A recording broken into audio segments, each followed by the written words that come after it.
Je suis heureux d'être là. Ça fait quand même un bail, j'ai l'impression. Je sais pas combien de mois ou peut-être même d'années. C'est pas revenu.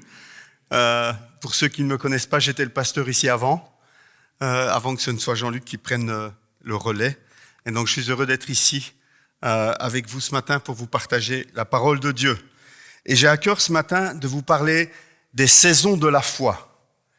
Je ne sais pas si on vous a déjà parlé de cela, mais je crois personnellement qu'au niveau de la foi, nous pouvons passer par des saisons, par des périodes de fruits, des périodes d'abondance, des périodes de bénédiction, des périodes où on a l'impression que tout roule, que tout va tout seul, que vraiment Dieu est à côté de nous, qu'il soutient tout ce que nous entreprenons.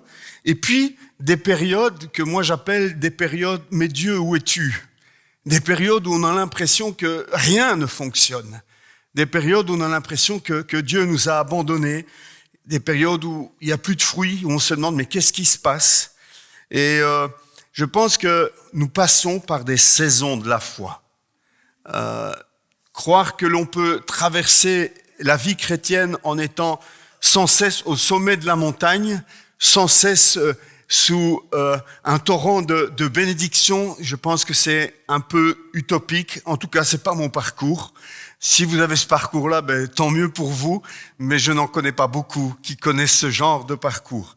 Et je prends juste l'exemple d'Élie. Vous connaissez Élie, ce fameux prophète. Il a vécu des choses extraordinaires. Il a vaincu les prophètes de Baal. Il a prié pour que la pluie cesse de tomber. Il a prié pour qu'elle revienne. Tout cela s'est exaucé. Il a couru avec une force extraordinaire, surnaturelle devant le char d'Akab. Il a eu son mont Carmel, comme on dit, son sommet, dans 1 Roi, chapitre 18, si vous voulez relire son histoire. Mais ce qui est étonnant, c'est que le chapitre suivant, on voit qu'Élie a aussi eu son désert. Et dans son désert, peu de temps après avoir connu toutes ses victoires, on le retrouve dans le désert.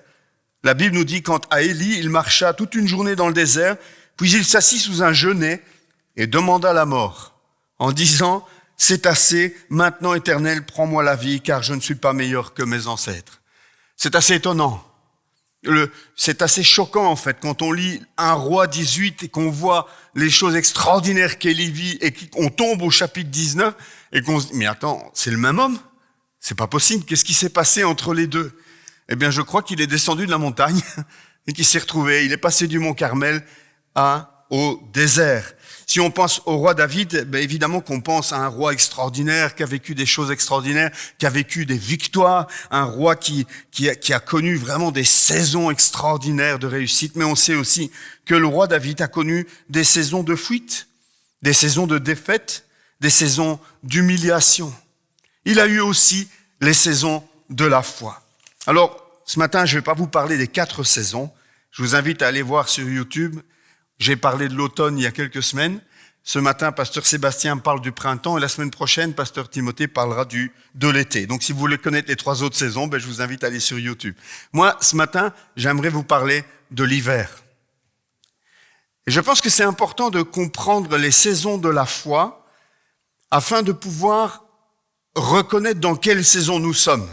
Je crois que ça, c'est la première chose qui est intéressante. Savoir reconnaître dans quelle saison tu es. Je pense que c'est important parce que ça te permet de traverser cette saison avec les vêtements qu'il faut, entre guillemets, avec les vêtements spirituels qu'il faut, avec les attitudes qu'il faut. Et je pense que chaque saison de la foi implique certaines actions de notre part, certaines précautions de notre part. Et on va essayer de voir cela ensemble. On va parler de l'hiver. Si je vous parle d'hiver, si je cite le mot hiver, ça va évoquer toute une série de réponses chez vous. Certains vont me dire, moi ça me fait penser à la neige. D'autres vont me dire, moi ça me fait penser au verglas, ça me fait penser au grand froid, ça me fait penser aux longues nuits d'hiver. Cette période où on n'a pas trop envie de sortir, on a envie de se calfeutrer à l'intérieur auprès d'un bon feu de bois. C'est une période que moi je n'aime pas parce que c'est une période où je souffre de solitude, certains me diront.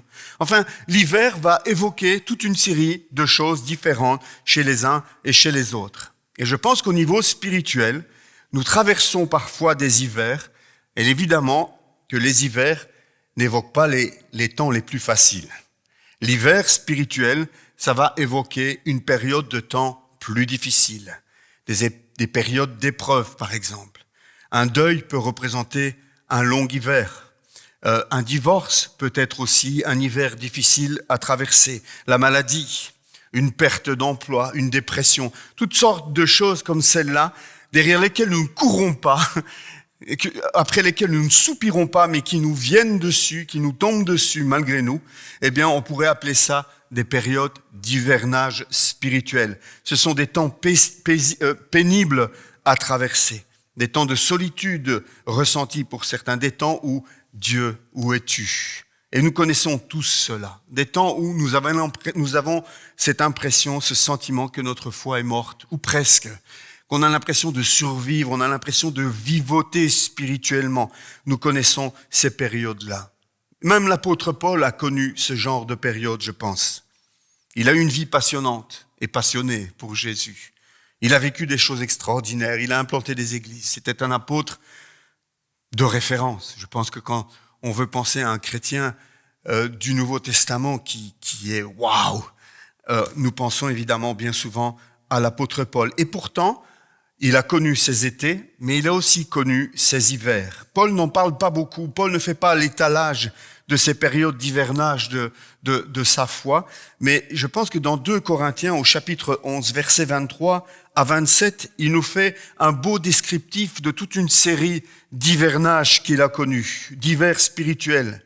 Il dira à partir du verset 23b, j'ai connu les travaux pénibles, infiniment plus les coups, bien plus encore les emprisonnements, et j'ai souvent été en danger de mort. 5 fois, j'ai reçu des Juifs les 40 coups moins 1. 3 fois, j'ai été fouetté. 1 fois, j'ai été lapidé. 3 fois, j'ai fait naufrage. J'ai passé 1 jour et 1 nuit dans la mer. Verset 26, fréquemment en voyage, j'ai été en danger sur les fleuves, en danger de la part des brigands, en danger de la part de mes compatriotes, en danger de la part des non-juifs, en danger dans les villes, en danger dans les déserts, et en danger sur la mer, en danger parmi les prétendus frères. J'ai connu le travail et la peine, j'ai été exposé à de nombreuses privations de sommeil, à la faim et à la soif, à de nombreux jeûnes, au froid et au dénuement. Évidemment, il n'a pas vécu ça en une seule saison. Mais cela nous montre bien que Paul n'a pas connu que des succès. Paul n'a pas connu que des moments exaltants, que des moments de victoire. Il a aussi connu des moments où il a dû se dire, mais Dieu, où es-tu? Que se passe-t-il? Pourquoi ce naufrage? Pourquoi ces dangers? Pourquoi ces coups de fouet? Pourquoi ceci? Pourquoi cela? Paul aussi a connu des périodes d'hivernage. Alors pourquoi devons-nous passer par des hivers spirituels? Pourquoi Dieu permet-il que le chrétien traverse des périodes d'hivers spirituels? Parce que je pense vraiment que Dieu le permet. Je ne pense pas que ce sont des périodes que Dieu nécessairement prend plaisir à nous faire traverser, mais je pense que ce sont des périodes que Dieu permet que le chrétien traverse parce qu'il s'y produit quelque chose. Il y a quelque chose qui se passe dans la foi et dans la vie du chrétien lorsqu'il passe par ces périodes d'hiver. Et j'aimerais me tourner vers les arbres. Les arbres en hiver. Et vous allez voir que il se passe quelque chose dans les arbres en hiver, en tout cas dans nos régions tempérées, ces arbres qui perdent leurs feuilles. En région tempérée, les arbres traversent une période qu'on appelle la période de dormance. C'est un mot scientifique qui est utilisé par les botanistes pour expliquer ce qui se produit au sein des arbres pendant l'hiver. On a l'impression que les arbres ne font rien en hiver. On a l'impression qu'ils sont morts, qu'il n'y a rien qui se passe. Détrompez-vous. Il y a des choses très importantes, il y a des mécanismes vitaux pour la survie de l'arbre qui se mettent en place pendant l'hiver. Et vous allez voir qu'il y a un parallèle spirituel entre ces 4 mécanismes qui se produisent au sein des arbres en hiver et notre foi et notre hiver spirituel au travers desquels nous pouvons passer. Peut-être à côté de toi, il y a un chrétien qui dort, mais peut-être qu'à côté de toi, c'est plutôt un chrétien en dormance. Il ne faut pas confondre les deux. Le chrétien qui dort, il n'y a rien qui se passe à l'extérieur, mais il n'y a aussi rien qui se passe à l'intérieur. Il ressemble à Eutychus. Vous connaissez l'histoire d'Eutychus, je ne vais pas m'appesantir dessus, mais Eutychus, au sein de l'église, il commençait à s'ennuyer un petit peu. Il ne voulait plus s'asseoir avec les frères et les sœurs. Alors il s'est assis au bord de la fenêtre et il s'est endormi. Et c'était pas de la dormance, c'était un vrai assoupissement. Et il est tombé par la fenêtre. Je vous parle pas de ces chrétiens-là. Faites attention de ne pas critiquer un chrétien qui est en dormance, parce que ton tour viendra. Le chrétien en dormance, on a l'impression qu'à l'extérieur, il n'y a rien qui se passe, mais sachez qu'à l'intérieur, l'Esprit de Dieu est à l'œuvre. Il y a des choses qui se produisent. Alors voici les 4 grands mécanismes qui se mettent en place en hiver dans nos arbres, dans ces régions tempérées. On appelle ça la période de dormance. Retenez ce mot-là, la dormance. Alors, pendant la période de dormance des arbres, 4 mécanismes. Le premier, l'arbre fabrique une sorte d'antigel. Moi, j'appelle ça l'antigel de la foi, l'antigel spirituel. Mais dans les arbres, il y a un processus chimique qui se produit au sein des arbres, au sein des cellules, pour empêcher les jeunes branches, les jeunes tissus issus du printemps dernier, tout ce qui vient de pousser, tout ce qui vient qui est encore tendre et vert au sein de l'arbre, eh bien, il y a besoin de les protéger contre le gel. Parce que vous le savez tous, lorsque un liquide gèle dans un tube fermé, ça explose. Moi, j'ai vécu ça avec un Karcher tout neuf que j'avais acheté. Je l'ai laissé hiverner dans mon hangar. Le printemps suivant, quand j'ai voulu nettoyer ma terrasse, il y avait encore de l'eau qui sortait, mais c'était plus par la buse. Ça sortait par en dessous. Les tuyaux avaient explosé. Eh bien, dans l'arbre, c'est la même chose. Il y a des vaisseaux dans l'arbre, avec la sève qui circule. Si l'arbre ne se protège pas, ces vaisseaux vont éclater au gel et c'est la mort de la branche, c'est la mort des tissus de l'arbre. Et c'est incroyable, mais pendant cette période d'hivernage, l'arbre va produire une sorte d'antigel qui va protéger ces jeunes branchages, qui va protéger les jeunes cellules de l'arbre pour les empêcher de mourir. Je pense qu'au niveau spirituel, après avoir traversé un printemps et un été fructueux, où nous avons découvert de nouvelles choses dans la foi, où le fruit de l'esprit s'est développé, de nouvelles choses, nous les avons découvertes et nous sommes entrés dedans. Je pense que Dieu veut que nous passions par une sorte d'hivernage pour fortifier ces nouvelles choses que nous avons découvertes au niveau de la foi. Il y a comme une sorte de antigel spirituel qui se développe dans la foi et dans le cœur du chrétien pendant cette période d'hivernage, pendant cette période plus difficile qu'il traverse. 1 Pierre, chapitre 1, verset 6 nous dit ceci.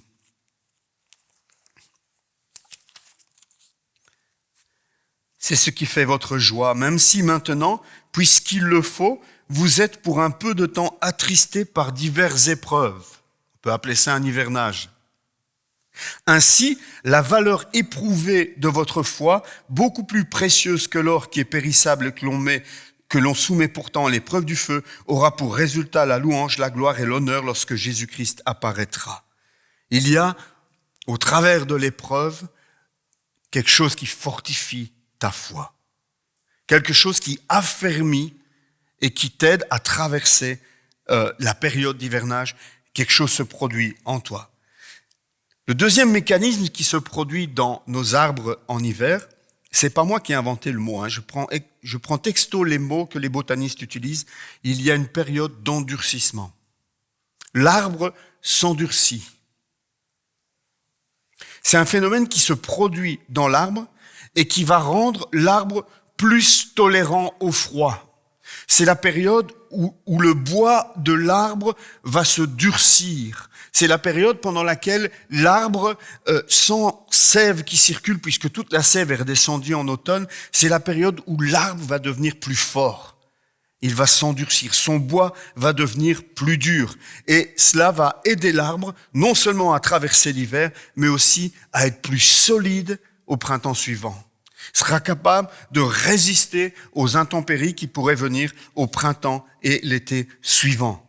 Je pense qu'au niveau spirituel, je crois que Dieu aussi se sert de nos hivers pour nous rendre plus forts. C'est pas en été, c'est pas quand tout va bien, c'est pas quand les oiseaux chantent, c'est pas quand les fleurs sortent, c'est pas quand on est sous une pluie de bénédictions que nous nous fortifions spirituellement.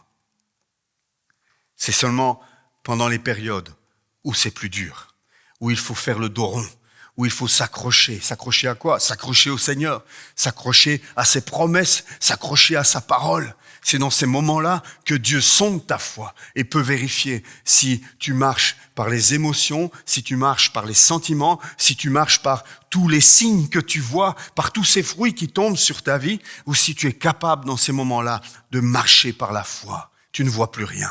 Tu ne ressens plus rien. Il n'y a plus de fruits, il n'y a plus rien qui tombe. Tu as l'impression d'être seul dans le désert. Et dans ces moments-là, soit tu abandonnes, soit tu t'accroches à la parole de Dieu, tu t'accroches au Seigneur. C'est dans ces moments-là que tu endurcis ta foi. Je ne parle pas de l'endurcissement du cœur, évidemment. Ça, c'est autre chose.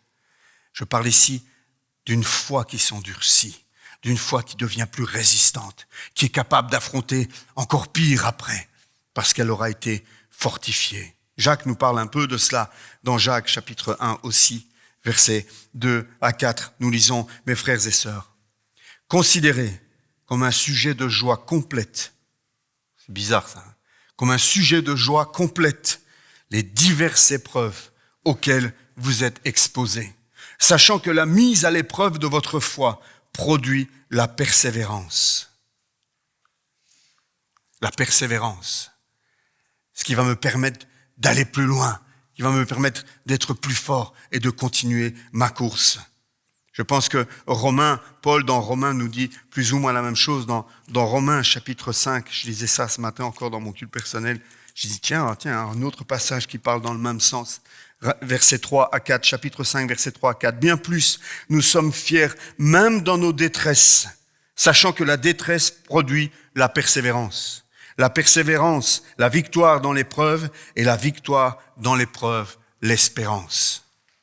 C'est dans les moments de détresse, c'est dans les moments d'épreuve que ta foi s'endurcit et que tu grandis spirituellement et que tu es prêt à entrer dans une nouvelle saison, celle qui suit. Alléluia. Ça, c'était le deuxième mécanisme. Donc, un antigel spirituel, un endurcissement de la foi. Le troisième mécanisme qui se met en place, les botanistes l'appellent la période de réparation.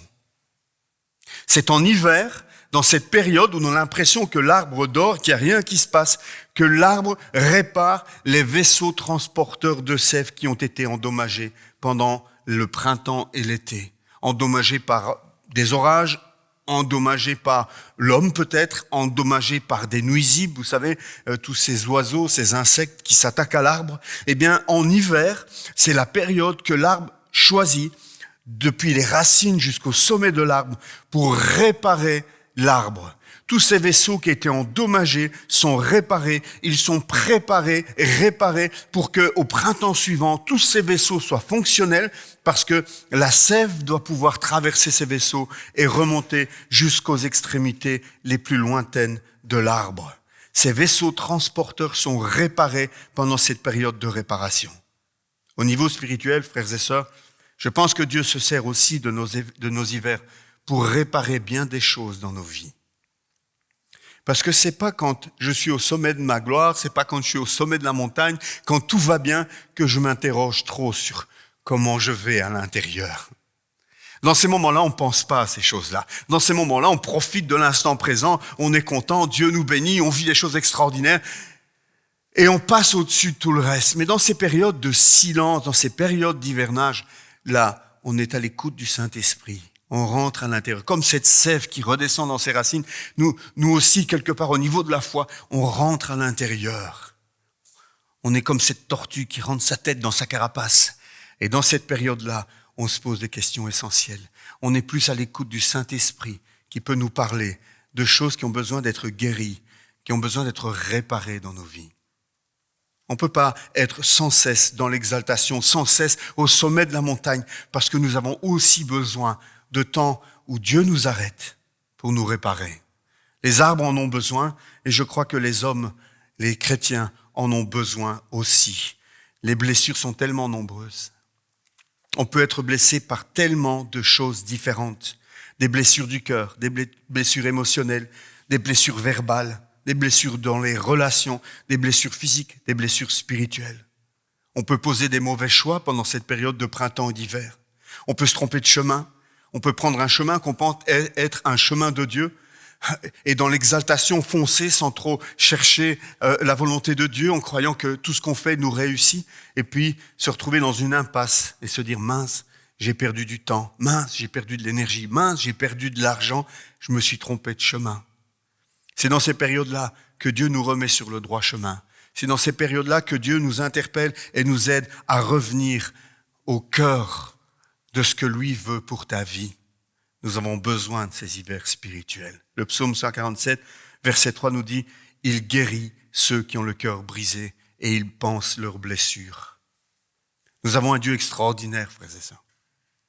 Un Dieu extraordinaire qui prend plaisir à guérir les blessures de ses enfants. Parfois, on voit Dieu comme quelqu'un qui est là, lointain, et qui nous regarde en disant « Ah, qu'est-ce que tu as encore fait? Regarde dans quel état tu t'es encore mis. Mais enfin, c'est pas possible. Oh là là, qu'est-ce que je vais faire avec toi ?» Je ne pense pas que Dieu est comme cela. Parce que je ne suis pas comme ça avec mes enfants. Alors, je ne vois pas pourquoi Dieu serait comme cela avec moi. Je pense qu'on a un Dieu de compassion, un Dieu qui nous aime, qui a prouvé son amour envers nous en donnant son Fils. Alors que nous étions encore pécheurs, il a donné son Fils unique à la croix pour nous. Nous avons un Dieu qui est rempli d'amour et de compassion pour nous et qui prend plaisir à s'approcher de nous et à guérir nos cœurs brisés, à panser nos plaies. S'il n'y a qu'une phrase à retenir de cette prédication, c'est celle-ci, frères et sœurs. Je crois que dans les périodes d'hivernage, ce sont les périodes où Dieu est le plus proche de nous. Bien souvent, nous croyons l'inverse. Nous pensons que lorsque nous sommes sous la bénédiction, lorsque nous voyons les fruits, lorsque nous sommes vraiment au sommet de la montagne, nous nous disons « Ah, Dieu est vraiment là, Dieu est vraiment présent ». Et puis quand nous entrons dans ces périodes d'hivernage, on a tendance à se dire « Mais Dieu, où es-tu? Pourquoi m'as-tu abandonné? Qu'est-ce qui se passe, Seigneur ?» Moi, je crois, frères et sœurs, que Dieu est tout le temps avec nous, bien sûr, c'est ce que la Bible nous dit. Mais d'une manière plus particulière, je crois que Dieu est auprès de ceux qui souffrent, auprès de ceux qui ont le cœur brisé. Vous savez, j'ai 3 fils, je les laisse vivre leur vie, on est content d'avoir leurs nouvelles, mais même si on a le même amour pour les 3, ceux qui passent par des périodes difficiles, on se sent plus proche d'eux. On prend un peu plus de nouvelles. On est un petit peu plus attentif. On essaye de les encourager un peu plus. Si je peux faire ça, moi qui suis mauvais, avec mes fils, je pense que Dieu peut le faire avec nous aussi. Rappelez-vous, frères et sœurs, si vous traversez une période d'hiver, n'écoutez pas le diable qui vous fait croire que Dieu est loin. Au contraire, souvenez-vous de cette prédication. L'Éternel est près de ceux qui ont le cœur brisé. Psaume 34. L'Éternel est près de ceux qui ont le cœur brisé. Le 4e et dernier processus qui se met en place dans nos arbres, dans cette période de dormance, et qui se met, je crois, en place en nous aussi dans nos hivernages, c'est la croissance des racines. Je ne savais pas cela. J'ai découvert cela en étudiant le sujet. En hiver, l'arbre plonge ses racines plus profondément. Et c'est un phénomène très important. C'est un mécanisme très important pour l'arbre. Vous savez, on dit souvent que lorsque ce que l'on voit à l'extérieur de l'arbre, on dit souvent il y a la même chose dans le sol enfoui au niveau des racines. Pourquoi est-ce que l'arbre doit plonger ses racines plus profondément en hiver? Parce que l'équilibre de l'arbre dépend de la profondeur de ses racines. Si l'arbre veut pouvoir étendre ses branches, si l'arbre veut pouvoir grandir un peu plus au printemps et à l'été suivant, il est capital qu'avant cela, il ait approfondi ses racines afin de garder l'équilibre. Et je trouve que c'est une image extraordinaire spirituellement parlant. Dans tes périodes d'hivernage, Dieu fait une œuvre extraordinaire que personne ne voit peut-être, mais une œuvre extraordinaire en toi pour t'aider à plonger tes racines plus profondément dans la parole et dans la foi. Et si ces racines ne s'approfondissent pas, tu ne pourras pas étendre tes feuillages au printemps. C'est pour ça que ces hivernages nous sont essentiels, frères et sœurs. C'est pour ça que même si nous n'aimons pas cela, nous avons besoin de passer par des périodes d'hiver spirituel. Parce que Dieu fait une œuvre que personne ne voit, mais que lui connaît. Il fait une œuvre en toi qui est en profondeur. Peut-être que même toi, tu ne te rends pas compte. Mais sache que pendant cette période-là, il y a une œuvre du Saint-Esprit qui se produit dans ta vie et qui te prépare en fait à la saison qui suit. Et la saison qui suit l'hiver, c'est quoi? C'est le printemps. Cette période de transition entre l'hiver et l'été s'appelle le printemps. Une période de transition où la sève recommence à remonter, où les bourgeons commencent à éclore, où tout se met en place pour un été plein de fruits. N'ayons pas peur de l'hiver. Bien souvent, nous n'aimons pas cette période-là, mais j'espère ce matin un peu vous réconcilier avec ces périodes de silence de Dieu. Un peu vous donner un autre regard sur ces périodes d'hivernage spirituel. Que vous puissiez voir ces périodes-là maintenant avec un autre regard, en disant « Seigneur, c'est dur.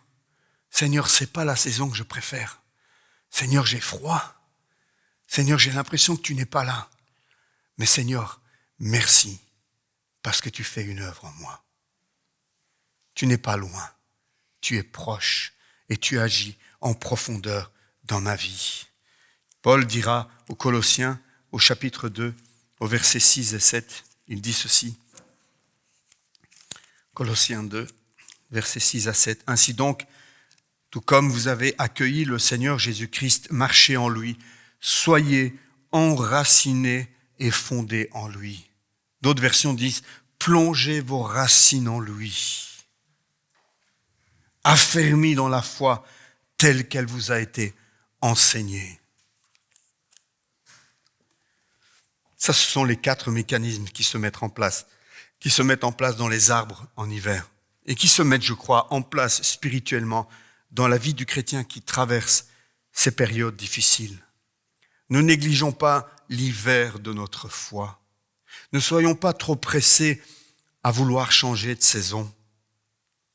Laissons à cette saison d'hiver le temps dont elle a besoin pour faire ce qu'elle doit faire. Parce que bien souvent, nous voulons des fruits, n'est-ce pas? Nous voulons une saison de fruits, nous voulons porter du fruit, nous voulons voir Dieu à l'œuvre dans nos vies. Mais lorsque nous boudons l'hiver, lorsque nous rechignons à ces périodes d'hiver et nous disons non Seigneur, vous savez, les animaux, ils ont différentes manières de traverser l'hiver. Il y en a qui migrent. Ils se disent, on va partir sous des cieux plus cléments le temps que l'hiver passe. Et je pense qu'il y a des chrétiens qui font ça aussi. Quand l'hiver vient, au lieu de gérer cette saison, ils décident de partir. Qu'est-ce que ça veut dire? Moi, je vois cela comme ce chrétien qui, quand tout va bien avec Dieu, il est accroché à Dieu, on le voit à l'église, il est engagé, etc. Et dès que Dieu lui fait traverser une période d'hiver, c'est le chrétien qui va peut-être être un peu moins présent, mais qui surtout va essayer de trouver du réconfort ailleurs qu'en Dieu. Un nouveau hobby, un nouveau loisir, un nouveau ceci, un nouveau cela. On migre. Plutôt que de traverser cet hiver avec Dieu, on va chercher ailleurs. Il y a des animaux qui décident d'hiberner. Il y a des chrétiens qui hibernent aussi. Hiberner, on entre dans une sorte de léthargie spirituelle. Notre cœur bat encore, mais il est à peine perceptible. Et on attend que la saison passe. On n'est plus en vie. On est là, mais on n'est plus là. Ce sont des chrétiens sur qui on ne peut plus compter dans ces périodes-là. Ils traversent une épreuve, ils traversent un moment difficile, c'est fini. Hop, ils abandonnent leurs responsabilités, ils remettent tout en place, c'est fini, je rentre dans ma période d'hibernage. Je reviendrai quand la chaleur reviendra. Je pense que nous ne sommes pas appelés à gérer ces périodes d'hiver en migrant ou en hibernant, mais en hivernant. C'est 2 choses différentes. Hiberner et hiverner, c'est pas la même. Il n'y a qu'une lettre qui change, mais c'est totalement différent. Celui qui hiverne, c'est celui qui, malgré l'hiver, prend ses dispositions pour rester en vie et continuer à avoir une vie active en hiver. L'arbre, je pense que nous sommes plus proches de l'arbre que des animaux, spirituellement, enfin, je veux dire dans l'image que je veux donner ici. Parce que l'arbre, lorsque l'hiver vient, l'arbre n'a pas l'occasion de prendre ses racines à son cou et d'aller se mettre ailleurs. L'arbre, il est planté là où il est, comme tu es planté dans cette église, et tu restes là où tu es. L'épreuve vient, ne va pas voir ailleurs. Les difficultés viennent à toi, ne va pas voir si dans l'église à côté il fait plus chaud.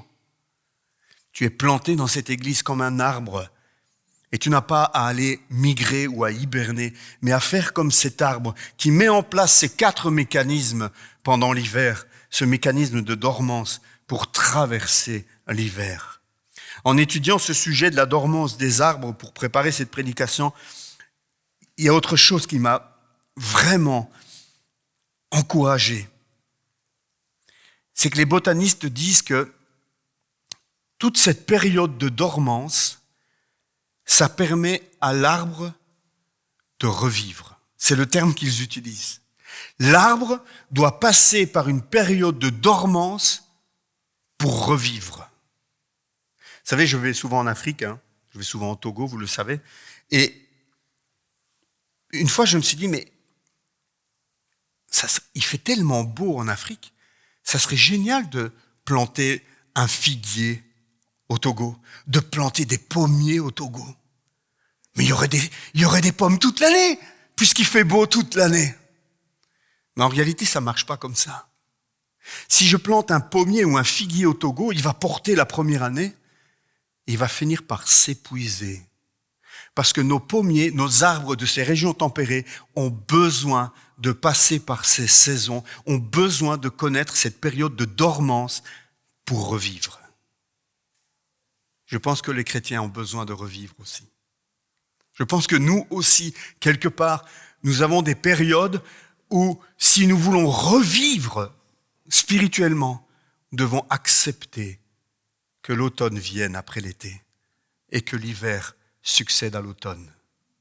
Si nous nous opposons à ces périodes d'hivernage de Dieu dans nos vies, nous allons spirituellement, nous aussi, végéter. Et je sais que beaucoup d'entre vous vous dites, mais moi je végète depuis tant d'années. Demande à Dieu de te faire passer par un hiver. Demande l'hiver de Dieu.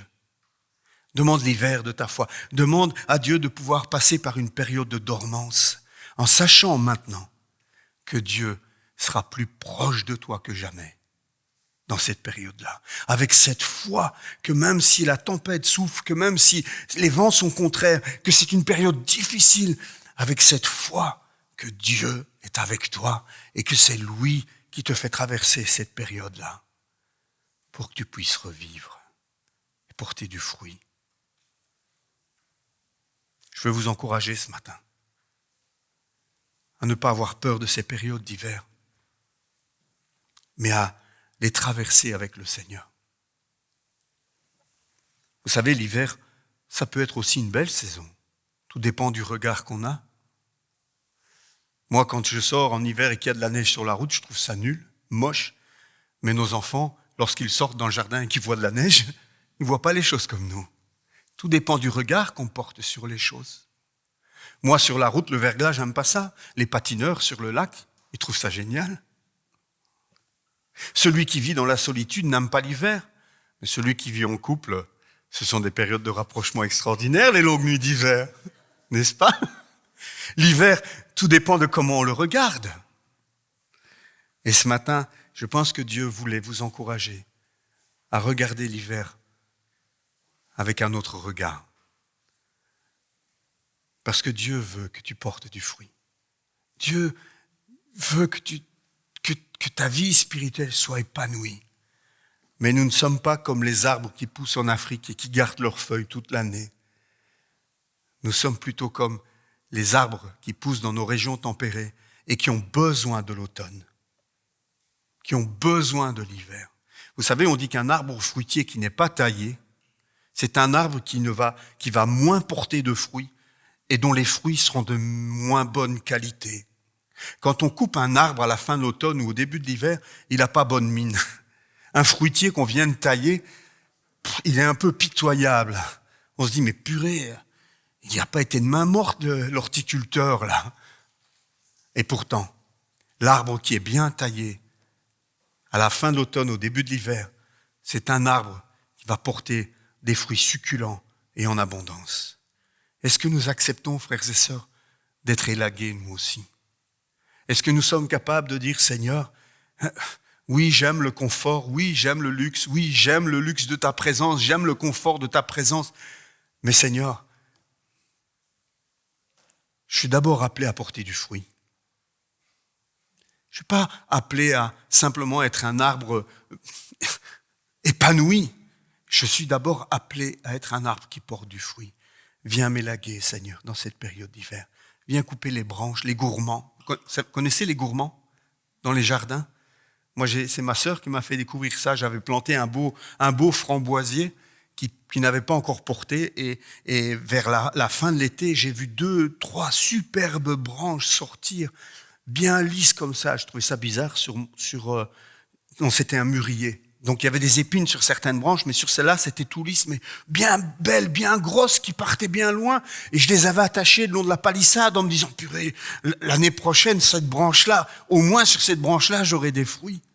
Jusqu'à ce qu'elle passe dans mon jardin et qu'elle me dise, qu'est-ce que tu fais là? C'est des gourmands, ça. Ça va rien produire. Ça prend toute la force de la plante, mais il y aura 0 fruit l'année prochaine. Coupe-le. Il y a des gourmands dans nos vies. Il y a des gourmands dans ta vie que Dieu veut couper. Ils ont l'air beaux, ils ont l'air prometteurs, mais ils te pompent une énergie et ils te pompent toute ta sève au détriment des autres branches qui pourraient porter du fruit si toute la sève n'était pas déviée dans les gourmands.